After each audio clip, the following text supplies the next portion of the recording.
You know that moment, the one after the last hard conversation. The room is quiet, but not peaceful. Their face is calm, too calm. Your chest is burning, and you're sitting there trying not to cry while they reach for their keys or their phone or literally anything except you. You look at them and think, how can you be this okay? Did I mean anything to you at all? Why am I breaking and you look untouched? Was I too much? Was I asking for too much? Or did I just love someone who never really let me in? And here's the truth that flips the whole thing upside down. The emotional world of an avoidant person usually doesn't get clearer the moment you walk away. It gets quieter first, and then, for the first time, it starts changing beneath the surface. So no, you're not crazy for feeling confused. You're not weak for still wondering what they feel now. And this is not a sign that you imagined the whole relationship. By the end of this video, you're going to understand why avoidant partners often look fine before they feel anything real, what actually shifts inside them after you leave, and how to stop confusing their silence with the truth. Let's get into it. Most people believe that if an avoidant doesn't chase you, doesn't call, doesn't break down, then they must not care. But the real truth is more complicated than that, and honestly, way more painful. When someone leans avoidant, their nervous system often experiences emotional closeness and emotional demand at the same time. They can love you deeply and still feel overwhelmed by needing, being needed, conflict, repair, and emotional exposure. So when the relationship ends, the first thing their system often feels is not grief, it's relief. Not because you meant nothing, not because they never loved you, not because you were easy to replace, but because the pressure has finally stopped, and their body mistakes that drop in pressure for peace. That's the part most couples never understand. An avoidant person's nervous system is reading threat before their mind can name loss. So what looks like coldness is often protection. What looks like indifference is often deactivation. And what looks like they moved on fast is sometimes just emotion going underground before it resurfaces later. This is not an excuse, and it is definitely not a guarantee they come back. But here's what nobody explains. When safety leaves a relationship, love doesn't always disappear. Sometimes it just goes silent long enough to become unrecognizable. So if you've been staring at their distance trying to decode your worth, stop right there. Their response is about their patterns, their walls, their emotional history, not a clean measurement of how real you were. Here's the part no one talks about. When you walk away, the first change inside an avoidant person is often relief. Not healing, not clarity, relief. Most couples assume that the end of a relationship hits both people the same way, just with different levels of sadness. But most people in relationships do not realize that someone with avoidant patterns often feels closeness as pressure, once conflict, expectations, and unspoken resentment have built up. So when you leave, their system finally says, I can breathe. That doesn't mean they're free. It means they're no longer activated in the same way. There's a difference, a huge one. Because beneath the surface, relief is often just the first layer covering emotions they were too defended to feel while you were still there. It can look like this. The disconnecting version sounds like, maybe this is for the best, we were just exhausting each other. The more emotionally honest version sounds like, everything feels quieter. But why does this quiet feel so strange? That second sentence matters, because that's the beginning of reflection. That's the moment the nervous system starts losing its excuse to stay numb. And when you understand that, you stop mistaking immediate calm for permanent indifference. And this is the one most couples never figure out. Silence is not always absence of feeling. For avoidant people, silence is often how they manage feeling. Most couples read no contact as a clean answer. No text means no care. No reach out means no longing. No emotion means no connection. But most people in relationships have never been taught that avoidant attachment relies on deactivating strategies, shutting down, minimizing, intellectualizing, distracting, staying busy. Because feeling too much can feel like losing control. So instead of processing the breakup out loud, they often go blank. They work more, scroll more, sleep with the TV on, talk about the breakup like it was a scheduling issue instead of a heartbreak. And inside, the monologue is often nothing like what they show you. It sounds more like, if I go there, I'm going to feel something I can't manage. Or, don't text. Don't open that door. Don't make this bigger than it already is. Real life, this might look like the difference between, there's no point talking about it, it is what it is, versus, I know I sound detached right now, but I'm more affected than I know how to say. That second version is rare, but it's real. And when that kind of honesty shows up, the walls between two people stop feeling like concrete and start feeling like something that can actually come down. This is where it gets really interesting. Sometimes they don't feel you most when you're there. They feel you when you're gone. Most couples think missing someone is just emotional, a memory, a late-night ache, a romantic montage in the brain.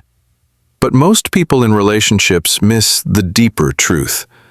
Attachment lives in the body, in routine, in presence, in all the tiny, unspoken moments your nervous system got used to sharing with another person. So when you walk away, your absence starts showing up in ordinary places. The drive home, the empty side of the bed, the meme they almost sent, the bad day they can't tell you about, the coffee order they still know by heart. And here's what changes everything. As long as you were still reaching, they could stay focused on managing closeness. Once you stop, they are left alone with the shape of the space you filled. The disconnecting version looks like them saying, I just need more space. That's all this ever was. The connecting version sounds more like, why do I keep looking at my phone like she's still going to text me? That thought matters, because now it's not about pressure, it's about absence. And when absence becomes real, the relationship stops being an argument in their head and starts becoming a loss in their body. But here's what nobody explains. Sometimes, an avoidant person can access emotion more clearly after the relationship than during it. That sounds backwards, I know, but it happens all the time. Most couples believe that if someone loved you, they would have shown it better while you were still together. And yes, emotionally mature love does need expression. But most people in relationships don't understand how deeply old attachment patterns can block emotional access in real time. When closeness triggers overwhelm, the system goes defensive, withdrawn, flat, irritable, hard to reach. So while you were asking for more connection, they may have genuinely felt flooded, trapped, or emotionally cornered. Not because your needs were wrong, but because their nervous system translated intimacy into demand. Then you leave. The threat drops, and feelings that were buried under defense start rising like air bubbles from deep water. You see this in the difference between, during the relationship, can we not do this right now? You're making everything a bigger deal than it is. After the relationship, in a rare, honest moment, I think I hurt someone who was really trying to love me, and I didn't know how to stay open long enough to receive it. That is not a communication hack. That is not a breakup trick. That is what it looks like when someone finally stops defending against their own heart. And when that happens, you stop feeling like a problem they had to manage and start becoming real to them in a way they couldn't tolerate before. Here's the uncomfortable part. Before avoidant people feel the grief, they often rewrite the relationship. Most couples do this a little. They simplify, they protect their ego, they tell a cleaner story than the one that actually happened. But most people in relationships don't see how strong that pull is for someone who survives by staying emotionally distant. If they can reduce the relationship to incompatibility, drama, bad timing, or you wanted too much, then they don't have to face the more vulnerable truth. The deeper truth is that blame creates distance, and distance feels safer than remorse. So the mind says, she was too needy. He was too emotional. We just wanted different things, even when something deeper is moving beneath the surface. And then, if enough time passes and enough honesty breaks through, the story starts changing, quietly, painfully, into something more like, maybe I kept calling her needy because I felt guilty for how unavailable I was. Or, maybe he wasn't asking for too much. Maybe I just didn't know how to stay present when love got real. That is a brutal shift, but it's a real one. And that's when the breakup stops being a case they argued and starts becoming a mirror they can't avoid. Not more space, not more independence, not the fantasy of having no one to answer to. What unsettles an avoidant nervous system most is often the moment they realize no one is turning toward them anymore. Most couples think avoidant people want distance, period. But that's too shallow. Most people in relationships miss the nuance. Avoidant people usually don't hate connection. They hate the vulnerability, dependence, exposure, and loss of control they associate with connection. They want closeness, but only in doses that don't wake up old fear. So when you stop calling, stop checking in, stop leaving the emotional door cracked open, something changes. The pursuit they once found overwhelming is gone. And with it goes the quiet proof that someone was still there. That's when the internal monologue can flip. Why am I checking if they watched my story? Why does it bother me that they actually seem okay? Why do I miss them now that they're not reaching? You can see it in the contrast. Before, I just need you to back off a little. After real silence, I didn't realize how much of my life had your presence in it until it disappeared. And when that lands, bro, the distance they fought for doesn't feel like freedom anymore. It starts feeling like drift, like emotional winter, like a house that got very quiet all at once. And this is the point that matters most. Missing you is not the same as changing. Longing is not the same as becoming emotionally available. Regret is not repair. Most couples romanticize this stage. They think if the avoidant finally feels the loss, everything is about to turn around. But most people in relationships never learn this hard truth. Pain does not automatically mature a person. Sometimes it softens them. Sometimes it deepens the old cycle. So, after you walk away, an avoidant person usually reaches a fork in the road. One path is distraction, new attention, more work, more numbness, a faster story. The other path is self-confrontation. That second path is where real change lives, not louder apologies, not panic texting at midnight, not one dramatic confession, but sustained honesty, ownership, therapy, reflection. The willingness to say, I can see my patterns now, and I'm not asking you to carry them for me anymore. That's the difference between, I miss you, can we talk? And, I see how withdrawn I became, how I kept putting walls where connection should have been. And I'm doing real work on that, whether or not we ever try again. That second voice is rare, but it's the only one that means anything. Because this isn't about whether they feel bad.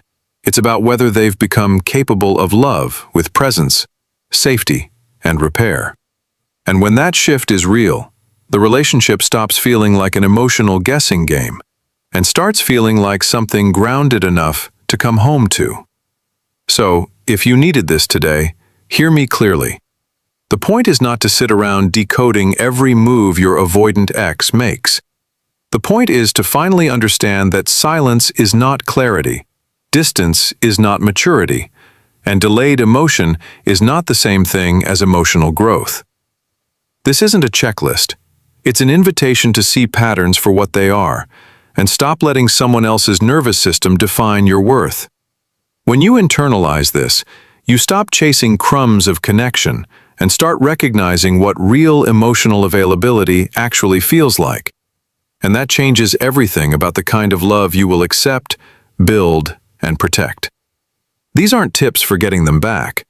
They're the beginning of becoming the kind of partner who can love deeply without abandoning themselves in the process. The moment you stop mistaking distance for strength is the moment your real love life begins.